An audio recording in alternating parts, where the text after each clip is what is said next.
Welcome back, sir. You honor us with your patronage. Mr. Zhongli is awaiting your arrival in the room you booked.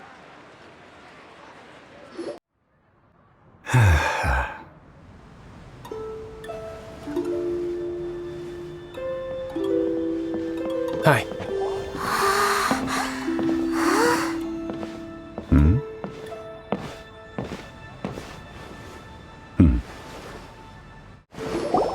Allow me to introduce Mr. Zhongli, consultant to an organization known as Wang Sheng, and a trusted associate of the Fatui. Indeed, Wang Sheng's line of work can be sensitive at times. Let's just say they understand when discretion is needed. And we, the Fatui, have always been glad to do business with friends who walk in the shadows. Walk in the shadows? It is an honor to meet you. I have heard tell of you from Mondstadt. Discretion? Shadows? Is Wangshan some kind of business involving dealing with people? Indeed, it is as you have guessed. The Wangsheng Funeral Parlor organizes burials.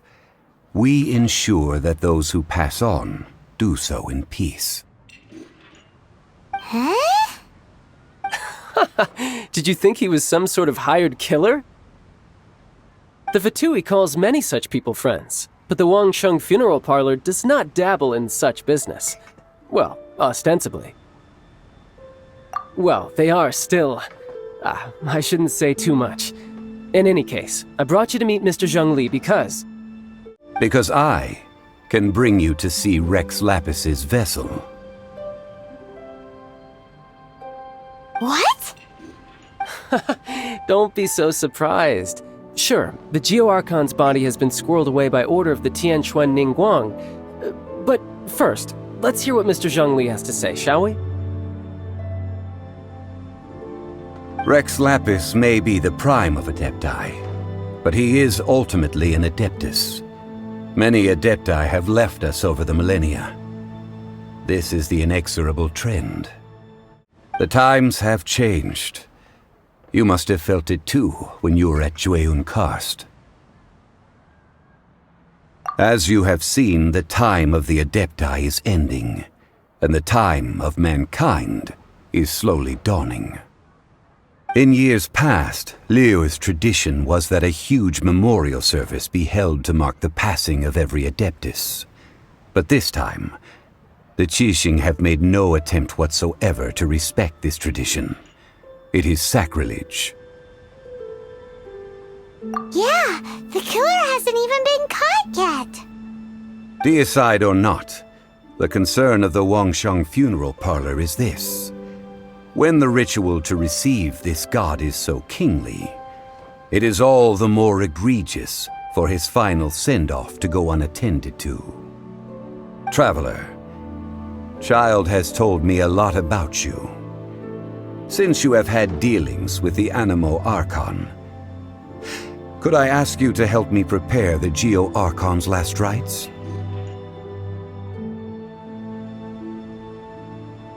Oh? In our line of work, this means that you want to silence me. How interesting. Draw your sword, we shall... Just kidding. Let's continue, shall we? The Tianquan Ningguang has forbidden anyone from accessing Rex Lapis's vessel, which of course you would need to access if you were to achieve your goal of meeting all of the 7. Precisely. Only by participating in the rite of parting will you be able to see the form of Rex Lapis again. If we are agreed, come with me. We will speak of the details as we walk. All right, my bridge building work here is done. Turned out well, didn't it? You can go if you want to. Don't worry about me. I might just have a few more drinks and get acquainted with these things they call chopsticks in the meantime.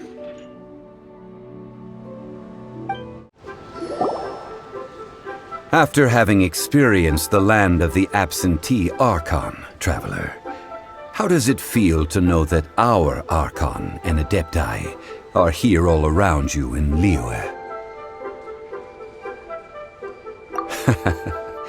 I see. So you're that sort of person. It's not a bad thing. But I suppose you have yet to experience the substance of Liyue's 3,700 years of divinity.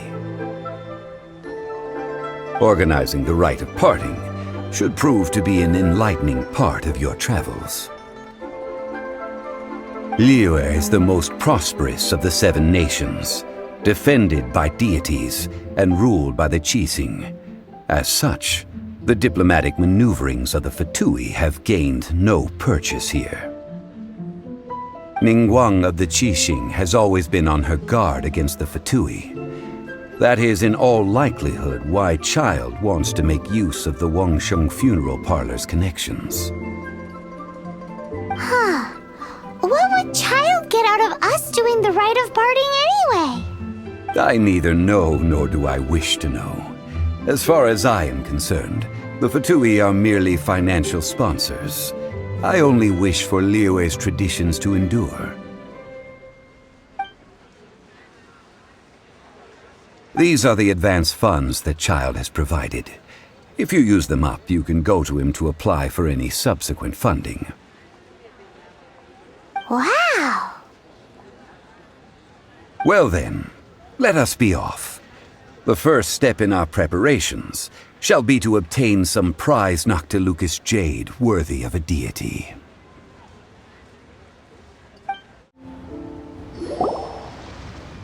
Welcome to the Jade Mystery, my good friends. Would you like to try your luck betting on Jade? This could be your lucky day. It's cheap and it's fun, and who knows, you just might strike it rich. Betting? No, we're here for... what was it again? Noctilucous jade, of radiant grade at the very least. Radiant grade Noctilucous jade? I see. You're not a tourist. My apologies. I have some here for your perusal. What do you think? The Jade Mystery is an old name in the jade business. Just look at that wonderful quality. Rex Lapis doesn't often bless us with such finery. Go on, pick whichever one you like. These 3 pieces really do look pretty.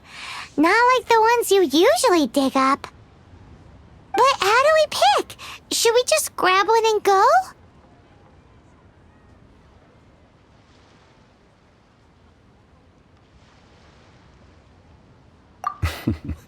Very good. It seems you have learned some tricks of the trade. What do you think, Mr. Zhongli? How should we pick from these pieces of Noctilucous jade? Oh? You want me to decide? That is fine as well. If it were me, the answer would be simple. Oh? And that would be... I'll take them all, boss. Oh, you act with such panache, good sir. I always knew you were not a man of ordinary caliber. Oh, wait, boss! That one didn't count! We need to discuss it again! Hey! If we only need 1 for the ritual, aren't we wasting 3 times the more if we buy them all? Oh, Mora.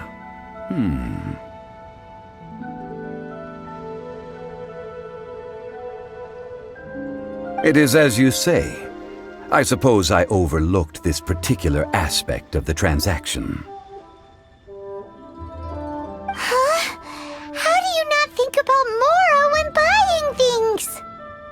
If one must always consider Mora before acting, then in all things one is bound by Mora.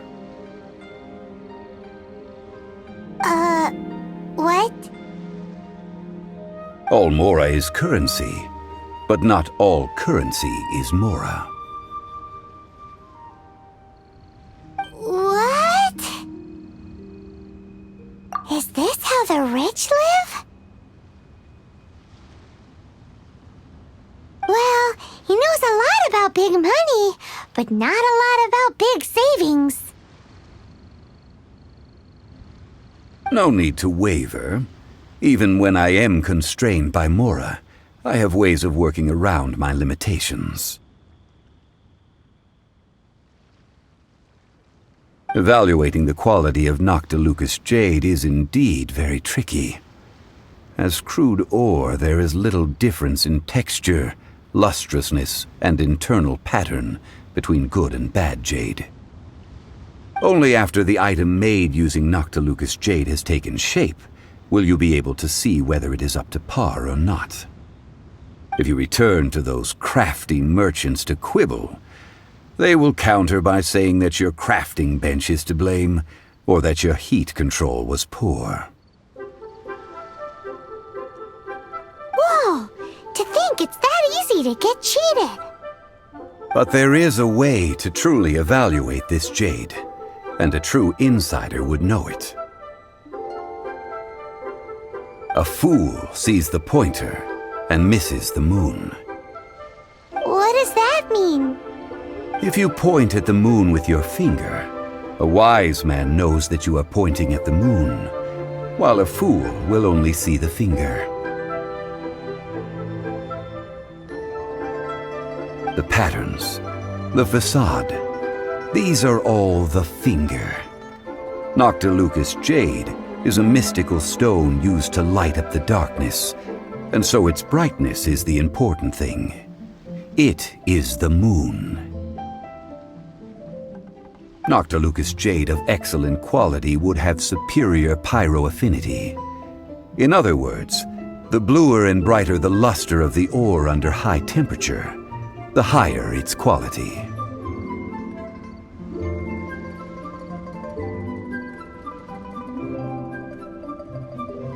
I have imparted the priceless secrets of the jade trade to you.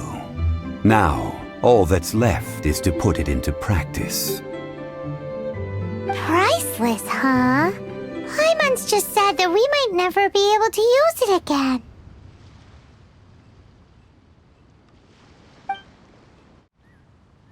We're back to buy some rocks, boss. But can you let us burn them first? Burn them? You can't do that, my friends. If you were to do so, what would I have to sell? Not buying? Come now, my good friends. We can still discuss this. Negotiation is key to trade, wouldn't you say? How about this? I can take a small sample of all three. I'll take a bit of a loss. We'll count it as a friendly gesture. Don't worry, I know the rules. As long as we can prove that it is good jade, you will not take a loss. All right, take these as samples. I've carved them off with a knife and tagged them to boot. Aren't these too thin? Even paper's thicker. No, even a bug's wings are thicker. These are almost see-through. Stingy? I've already been very generous. Any more and you may as well have my neck. But wouldn't something this thin go poof if we held it to the fire? It can't be helped. Trying to deprive a merchant of his profits would be like forcing a ravenous wolf to vomit up the food in its stomach. Nonetheless, under the right conditions, these thin slices will serve. What sort of conditions? While we add the high temperatures using pyro, we can use hydro to reinforce it from within. This way, the samples will not disintegrate immediately. Oh, sir, to think you were this learned. Thank you for your understanding. Strictly speaking, asking for samples when we have not yet agreed to purchase the goods is unfair. Trade in Liyue must be based upon fairness. Well, guess we just need to find a place to try this out. Oh, Paimon remembers! We once saw this big pot down at the the Dada Upa Gorge in the camp of the hilly churls from the Meaty tribe. It's real sturdy and should be able to take the elemental reactions. Now, let's pack those samples up and make a move. It could be a hard sum to come by.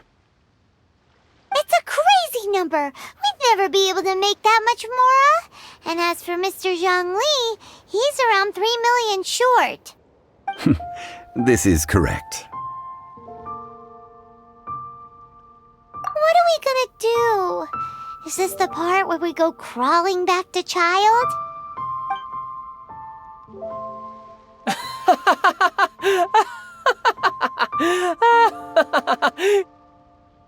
Coco Goat! Coco Goat! My sides hurt. Oh my goodness. I cannot believe you fell for that. Hey, less laughter, more sympathy. I'm almost in tears over here. Thank you. That was the best laugh I've had in a long time. In return, I'm more than happy to sort out this mess you've managed to get yourselves into. Excuse me, sir. Dr. Baiju, isn't it? Truly honored. I'm Child, one of the Fatui Harbingers. Forgive my audacity, but I see a great many opportunities for us to collaborate in the future. If Boo Boo Pharmacy needed a stable supply of, say, coconut milk, the Fatui could help by setting up a robust and speedy distribution network. Strange. I knew the Fatui infiltrated businesses with seductive deals, but so much fuss over coconut milk? Coconut milk. Baiju, quick. Chi-Chi wants coconut milk. Ah, yes, of course, Chi-Chi. Anything you want. Thank you, Child. I look forward to a successful collaboration in the future. I can give you a discount on that everlasting incense, too. Let's say 2,990,000 Mora. That's like 0 difference from 3 million. 2,990,000. Also an innocuous number in and of itself, though practically speaking, it is a whole 10,000 less than the original sum of 3 million. Well, now that this is settled, we must head back to Yujing Terrace. Mr. Child, Dr. Baiju, Little Miss Chi-Chi, see you soon.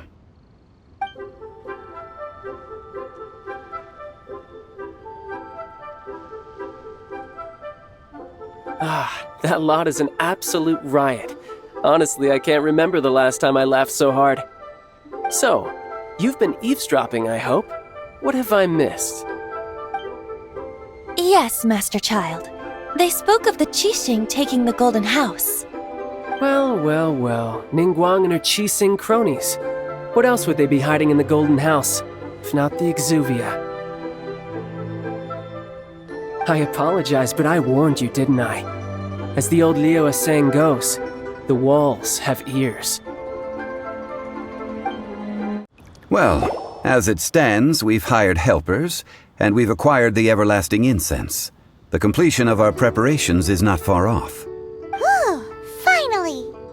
Well, traveler, have you gained anything from our adventure so far? Odd?